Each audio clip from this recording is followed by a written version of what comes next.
and hello out there, everybody. What's going on? Welcome to the halftime show of Game 3 between your Philadelphia 76ers and the Toronto Raptors.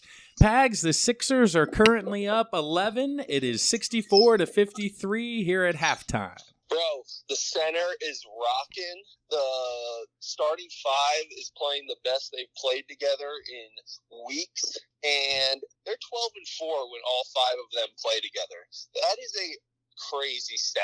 I just wish it was more than 16 games. You know what I'm saying? Well, they need 12 more to get to 28. That's so we it. need to lose a couple to get into the finals. So we're at 28 in the finals. There you go, man. But hey, like you're mentioning here, the starting five, Harris plus 13, Embiid plus 14, Butler and Redick both plus 13. Simmons is obviously going to have a tough assignment. He's guarding Leonard, who continues to just dazzle and be unbelievable. But before you get off that, I have seen Kawhi hit nothing but net more than I've seen him miss a shot. The net doesn't even move half the time. Yeah. I like when Van Gundy and Mark Jackson are on the game because they actually give like some intel to the game, and they're right about him being the greatest all-around player in basketball. He is unbelievable. Well, everybody forgets because he didn't play last year, Pags, and then this year when he plays up in Toronto where, you know, that's not a national market or a media market, which is why he wants to get to L.A., as well as I was listening to Paul Pierce in some of the pregame, and he basically said if Kawhi Leonard had my personality, Kawhi Leonard would have multiple MVPs by now because he would actually be marketing himself and people would know how fucking good he is.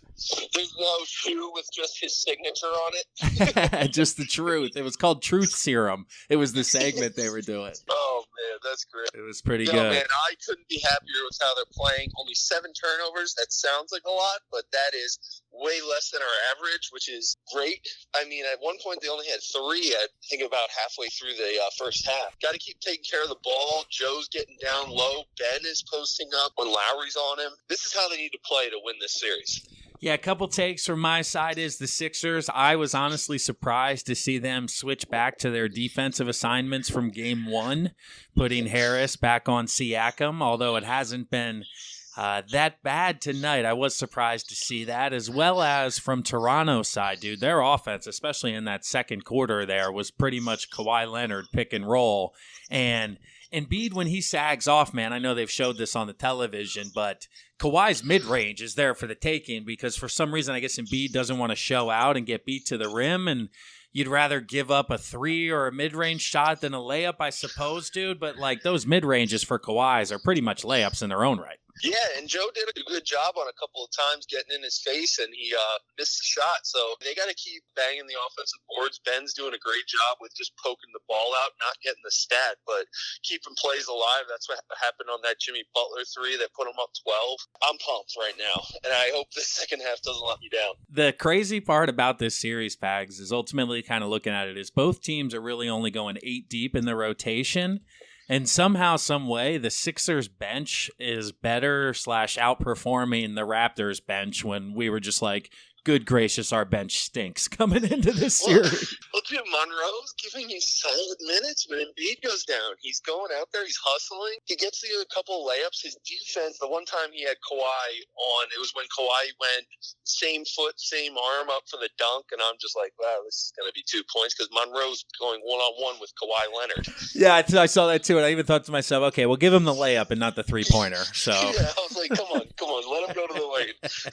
But James Ennis, quality 10 minutes. He was +8, only 4 points, but playing a solid game. And like you mentioned, dude, I don't know. I don't see Toronto making any big-time adjustments, at least from Game 2 to Game 3. Now I think they're going to have to do something a little bit extensive here, coming out of halftime, being down 11 and really being outplayed for 24 minutes. Well, you knew that the Sixers were going to have the energy because of the crowd. We're back in Philadelphia, and I'm interested to see if they keep that energy coming in the second half because we've seen this story before. Last year, they were blowing the Celtics out in Game 3, and then all of a sudden, it took a turn for the worse. So we got to really weather the storm because Toronto's going to come with a couple haymakers. So we got to keep shooting the three we've been shooting because we're 7 for 12 from 3-point land, which hasn't been the case all playoffs. Hot shooting in the first half. Hopefully it will continue into the second. But for now, that was your halftime show with Miho and Pags. Too close to call. We'll catch you guys in a couple hours.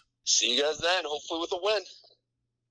Welcome back, everybody. And the Sixers take Game 3, 116-95 to take a 2-1 series lead here and officially have made it further than they did last year. We did it.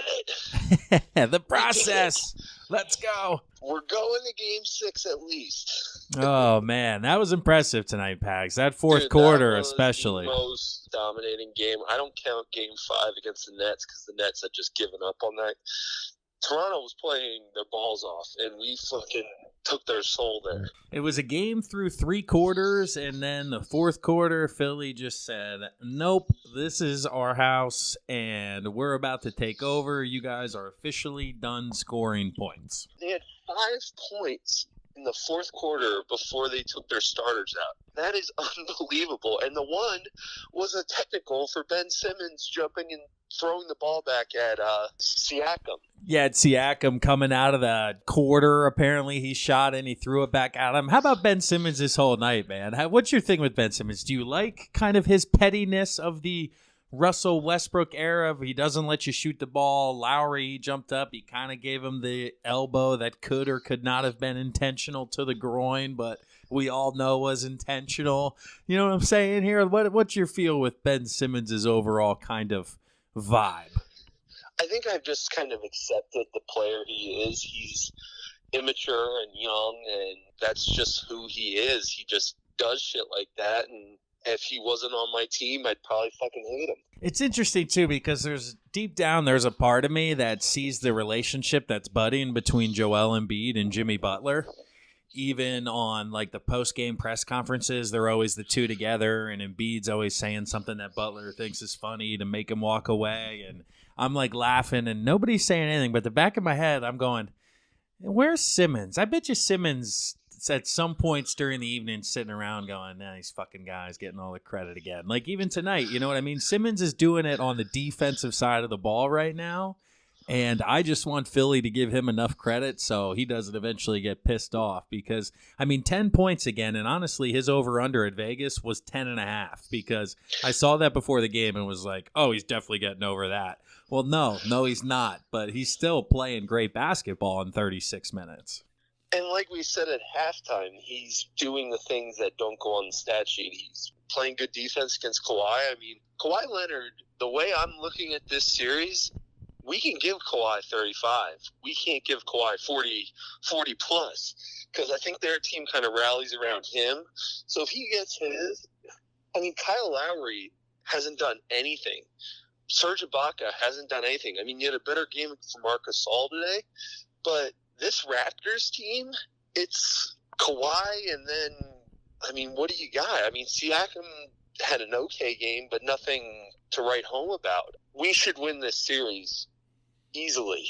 If Toronto doesn't shoot the ball well, then they struggle, which is clear. Because in Game 1, they came out, they shot the ball well, obviously got ahead, and that's the game they can play. But in Games 2 and 3, like tonight, they were 7 of 27 from downtown. That's 23% packs. I don't care who you are. There's not a lot of NBA teams winning a lot of games anywhere shooting 23%. Yeah. It's more or less kind of them just knocking down shots with Siakam 0 for 3, Lowry 0 for 4, Gasol 0 for 1, Van Fleet 0 for 5.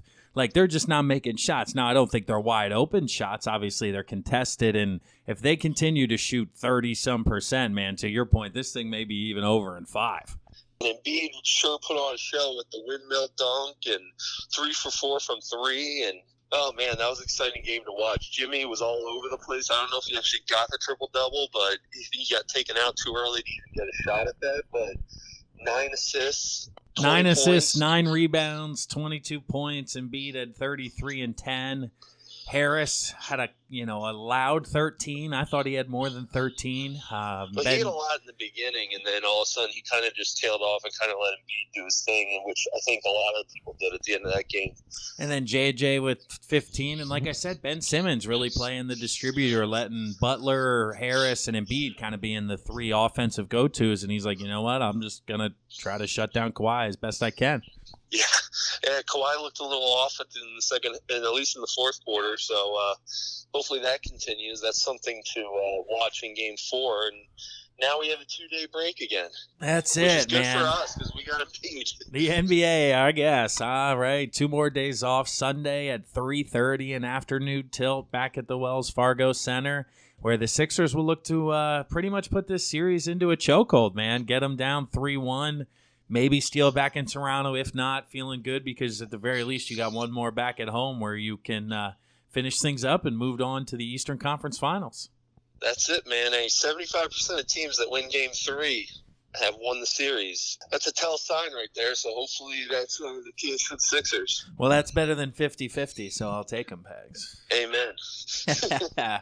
All right, guys. Thanks for listening to us. This is Miho and Pags from Too Close to Call with your Sixers halftime show and post-game analysis. Go Sixers.